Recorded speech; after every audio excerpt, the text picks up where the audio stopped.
క్రీస్తునందున ప్రియులకు ప్రేమతో వందనాలు తెలియజేయుచున్నాను. అక్టోబర్ నెల 6వ తేదీ 2024. ఈరోజు దేవుడు మనకు చేస్తున్న వాగ్దానం ఏమిటనగా కీర్తనల గ్రంథము 147వ కీర్తన 3వ చరణం. గుండె చెదరిన వారిని ఆయన బాగు చేయువాడు, వారి గాయములు కట్టువాడు. ఆమేన్. నా ప్రియమైన సహోదరి సహోదరులారా, ఈ లోకంలో మనమందరం కూడా అనేక రకాల వ్యాపారాలు, ఉద్యోగాలు, అనేక రకాలైనటువంటి పనులు చేస్తూ ఉన్నాం. కొన్నిసార్లు మనకు తెలిసిన వ్యక్తులతో కలిసి, మరికొన్నిసార్లు మనకు వారు ఏమో తెలియకపోయినా జీవనోపాధి నిమిత్తమై వారితో కలిసి ప్రయాణించవలసి వస్తుంది, పని చేయవలసి వస్తుంది. అయితే కొన్నిసార్లు భేదాభిప్రాయాలు వచ్చి మనస్పర్ధలు ఎదురవుతుంటాయి. మనం ఏ తప్పు చేయకపోయినా అవతలి వ్యక్తులు మనల్ని అర్థం చేసుకోకుండా అపార్థం చేసుకొని వ్యతిరేకమైన మాటలు మాట్లాడినప్పుడు నిజంగా ఎంతో బాధ కలుగుతుంది. మనము భరించవలసిన వారం, మనం ఓర్చుకోవలసిన వారం.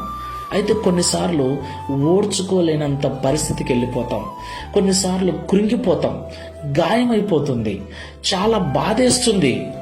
అయితే దేవుడు అంటున్నాడు, చెదిరిపోయిన మనస్సు కలిగి, హృదయములో గాయము కలిగి బాధను అనుభవిస్తున్న వారిని నేను బాగు చేయువాడను, వారి గాయములు కట్టువాడను అని. దేవునికి మహిమ కలుగును గాక.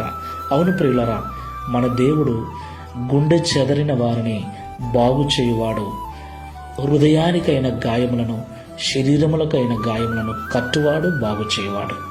కాబట్టి నిందలలో, అవమానములలో, బాధలలో, కష్టాలలో కృంగిపోయిన స్థితిలో ఉన్నవారు ఈ వాక్యమును వింటూ ఉంటే దేవుడు చూస్తున్నాడు, ఖచ్చితంగా నెమ్మదిపరుస్తాడన్న విశ్వాసంతో ప్రార్థనాపూర్వకంగా ముందుకు వెళ్ళండి.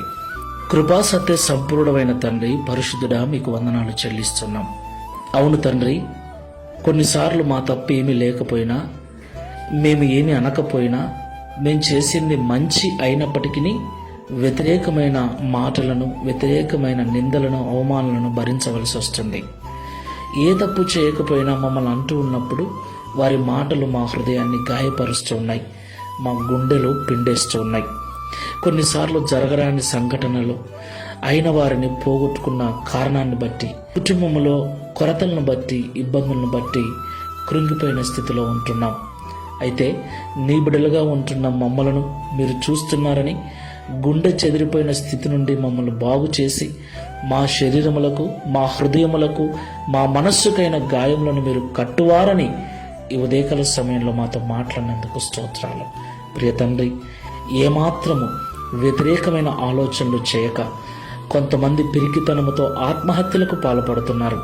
అలాంటి పరిస్థితికి మేము వెళ్ళక, మేము నమ్మిన దేవుడు చూస్తున్నాడు, ఒకరోజు విడిపిస్తాడు, ఒకరోజు బాగు చేస్తాడు, తనకు సాక్షిగా నిలబెడతాడన్న సంపూర్ణ విశ్వాసముతో, ప్రార్థనా జీవితంతో మేము ముందుకు వెళ్ళటకు సహాయం చేయమని, తద్వారా ఈ దిన వాగ్దానమును మా అందరి జీవితంలో నెరవేర్చి మీ నామమును మహిమపరచుకొనమని యేసు నామములో ప్రార్థిస్తున్నాము తండ్రి. ఆమేన్. Praise the lord. God bless you.